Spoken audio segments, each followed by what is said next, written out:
Well, it seems that this lockout could be coming to a head soon.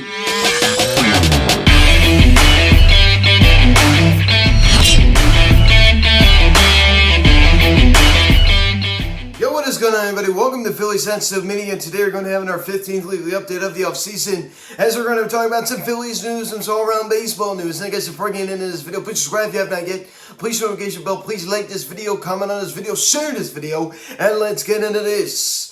So a big meeting today between Major League Baseball, the executives and the owners, between the MLB players.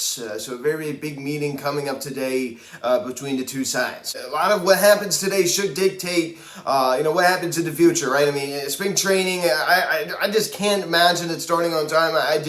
I really hope it does. There's like no chance of that happening. But the regular season, I still see starting on time. I've been sticking with that for a while now. I think it's been a couple weeks, since I said I don't really think spring training is going to start on time, and I'm still standing by that despite the Manfred press conference this past Thursday. We'll get to that in a little bit. So it should be an interesting meeting today at 1 p.m. Just a little announcement here as we kick off this weekly update. I have collaborated with Gianni Incampora, who is a friend of mine, and we are going to be co-running a 4for4 sports page called Philly Sports Zone. If y'all remember, I did have an Eagles hot stove back in 2019. It lasted from September 2019 until January of 2020. It didn't last very long, but I've actually now explored, over the past couple months of the possibility of maybe returning to, kind of covering some other sports. Kind of floated around the idea. And I'm going to be, co-running this page on Instagram. We also have a Twitter account as well, at Philly_sports. _ zone and another underscore. We definitely have put some good work into it so far. So we're covering, of course, the Phillies, the Eagles, Flyers, and the Sixers. Podcast once a week. So we're still trying to get that up. The Instagram account and the Twitter account are already ready. So they're already being, posted on. So please go give that a follow. I'd really appreciate that. So I'm really excited about that, right? I really would like to cover more sports. So podcasts once a week. You could hear me talking Sixers. You could hear me talking Flyers. You could hear me talking the Eagles as well. And of course, the Phillies. That's of course going to be on here. But this is always going to be my priority, right? I want to keep that very, very clear that this will always be the number one priority. Phillies Sensitive Media always will be the number one priority. But I'm very excited to announce this, right? This is very big news for me. So I'm looking forward to it. Now I'm doing it with somebody else. Then it was announced last Sunday after the MLB players rejected federal mediation that was, first, brought on by the owners. The owners scheduled an emergency meeting in Orlando, Florida that lasted from Tuesday to Thursday. I don't know if it's an emergency meeting, but apparently it went pretty well, right? I mean, Rob Manfred had his press conference on Thursday. We'll talk about that in a little bit. But the union will be expecting a new offer from the MLB today. It's kind of getting me excited a little bit, right? Hopefully, maybe it will end today, the lockout. It's definitely going to be coming to a head soon. A great article by CBS Sports. I'll talk about that in a little bit. These meetings are definitely getting a little bit more legit. Am I right? I think the pressure is starting to get on here. I think that they're starting to get nervous. Once they turned to the federal government and asked for a mediator, that's when it kind of dawned on me. And I'm like, I think they're starting to get a little bit nervous. And it seems like I was right. Also, the Lehigh Fire Iron Pigs, the Phillies AAA affiliate, has had their season extended from 144 games to 150 games. So they added 6 games onto their schedule. And I've said like a million times before, all minor league operations will go on a schedule. It does not matter.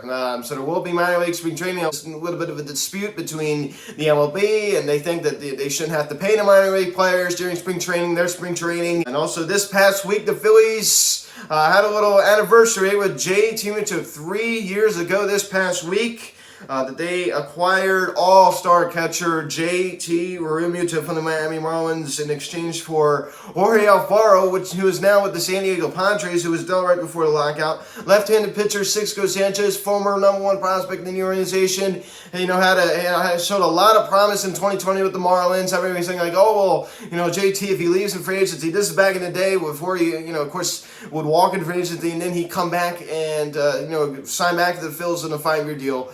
and being like, wow, I mean, he might walk. I mean, you go take a look at Cisco Sanchez. He's doing a great job in Miami. This trade is looking terrible. Well, guess what? Cisco Sanchez is an injury-riddled 2021 as a big setback. The Phillies end up getting JT Muto back. Jorge Alfaro turns out to be a big disappointment. I think the Marlins did give up on him a little bit too soon. He ends up being dealt to San Diego Padres right before the lockout, and I don't even know what the heck's going on with Will Stewart. That was just kind of another name thrown in there, a left-handed pitcher who looked pretty good in 2018. He was dealt over to the Marlins, but hasn't really done much since. He's still in the Marlins organization. But Jorge Alfaro, of course, as I said, member of the San Diego Padres, no longer a member of the Miami Marlins. But this trade definitely, I'm still a big fan of it. I was a little skeptical of it, at the end of the 2020 season, because of the fact that, hey, I mean, I kind of agree. Why in the world do we give up a number one prospect? He's dealing down there in Miami, and this guy, he's about to, go to, test the market. I feel like this was kind of a risky move, but it ends up working out. Matt Klentak has that press conference at the end of 2020 season. He said we're content with just 2 years of control, and we ended up getting him back. A lot of MLB and MLBPA news was announced this past week. It's really heating up. The hot stove is getting hot when it comes to CBA negotiations. It was announced by Major League Baseball that they have stopped testing players for steroids during the lockout. So a lot of people were happy about that. Honestly, I mean, I think we need to keep the game clean, right? I think that's very important. But of course, when there's a new CBA negotiating, then they're going to start the drug testing again. But there's really nothing they can do, right? I mean, they can't really communicate with the players, the MLB teams. So it makes sense why they can't do that. Also, interesting opinion coming from Keith Law. I guess it's not really an opinion of Baseball America, as he has ranked the Phillies farm system as the worst in the National League.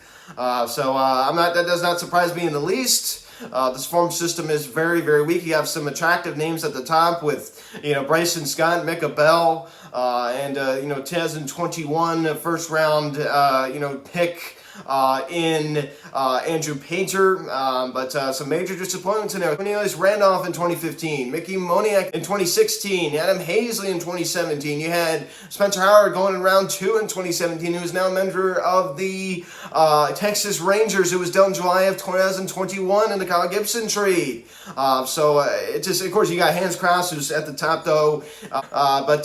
This has just been a disaster, right? I blame that on the scouting. I mean, there's no doubt about that. We've had bad scouts for years.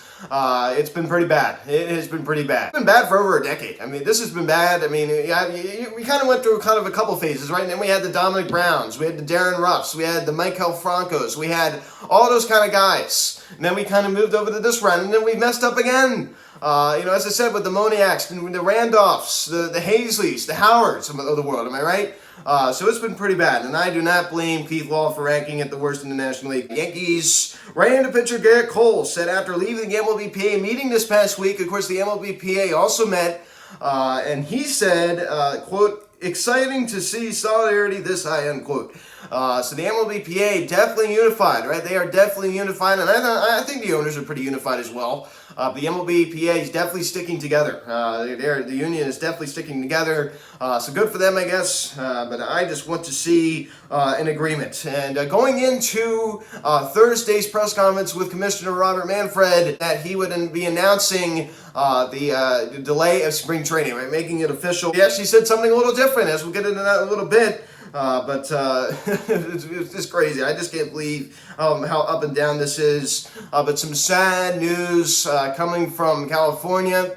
If you're a fan of the movie Moneyball, you probably will recognize his name. Former Philly Jeremy Giambi, brother of Jason Giambi, with the Oakland Athletics. Leaves in free agency after that was the Moneyball era. Leaves in free agency, signs this monstrous contract with the New York Yankees. A big steroid guy. Didn't really work out too well at the Yankees. Well, his little brother Jeremy played for the Phillies, right? We all remember that. I mean, the movie Moneyball, remember with Brad Pitt, and he's playing Billy Beane. He said, Jeremy, we just traded you to the Phillies, right? There's a little David Dombrowski reference in there when he was with the Tigers, right? He said Dombrowski in line 2. That's just a great movie. But Jeremy Giambi fortunately passed away this past week at the age of 47, and he was found dead in his parents' home, and the cause of death was suicide. So a very sad situation, right? So my prayers go out to his family during this very difficult time. This just terrible, man. That is just terrible news. And actually, just watching Moneyball, fairly recently. I've seen it like 5 times, but I just watched it again, fairly recently over the past couple months. Definitely sad. Definitely sad. Of course, he was nothing like, when it came to playing ability, nothing like his brother Jason. Did have his problems off the field. They even talked about that in Moneyball as well. Sad to hear the loss of German Giambi, former Phil. Little Manfred update. So his press conference on Thursday, he said that the status of spring training has not changed. He called himself an optimist about spring training starting on time. I just can't believe that he said that. But Manfred said he kind of expressed confidence and agreement will be made this Saturday. I mean, let's go today, right? Today. And he also said that losing regular season games would be, quote, disastrous. A little different than the report we heard, 3 weeks ago that the MLB, executives were, quote, open to losing regular season games. That is just, and everybody bought into it. Everybody bought into it. Not everybody. A lot of people bought into the baseball writers' negativity. Of course, I didn't, but. And then they go out and say that, and then they go out and, they go out and ask for a family mediator, then they have this 3-day meeting, and then they say it's disastrous. So what do their actions tell you, right? What do their actions tell you? That they are not open to losing regular season play. This is very good news, at least for me it is, in my opinion. I just can't see the season being delayed. I just can't. A little update there from Manfred, and former Phillies outfielder Lenny Dykstra on Thursday night challenged pop star singer Richard Marx to a fight during a Twitter war bout. Lenny Dykstra just continued doing Lenny Dykstra things, right? He's been in and out of prison basically his whole life. This guy is just a total nut job, right? I mean, this guy is just, he has nothing else better to do at this time. Just a friendly reminder that Phillies Sensitive Media is not just available on YouTube, but is available on Spotify, Google Podcasts, Apple Podcasts. You could also listen to me on Anchor, MP3 file only. So you could just listen to me with audio, but the only place you could listen to the MP4 file is, of course, with video and audio is YouTube. And also made a post recently. I said, with DH now coming to the NL, right? I mean, now, DH, they have officially agreed to universal DH, and also no more draft compensation for free agents, which means that now there's more incentive to go out and sign people like Nick Castellanos. I was very much against universal DH for a while, if you all remember, but I'm a huge fan of it, and I think the outcome should be the DH. And honestly, I'm more open than I was before. I made a video in January saying how the Phillies shouldn't sign Chris Bryant. Well, I still would be cautious, but honestly, I'm more in favor of the Phillies signing Chris Bryant than I was before. I actually don't think it'd be the worst idea. I think it could work if we can get him at the right price. Hopefully this lockout will be over today. Let's hope. If it is, I might be making another video. I don't know, talking about it and, talking about what will happen now. And so you might see me later today if this lockout is resolved. If not, I will see you this upcoming week for a video of some sort. Just before I go, great article by CBS Sports this past week. The thing that was great about this, it talked about how the players have more leverage right now because they're not getting paid during spring training. The owners are going to be taking a hit during spring training because they don't have to pay the players, and they'll be getting revenue, of course, off of games. And of course, once the regular season comes around, then both sides will be taking a hit. So that is not what they want. To talk about money. I mean, when has an article ever talked about money? They don't ever talk about it.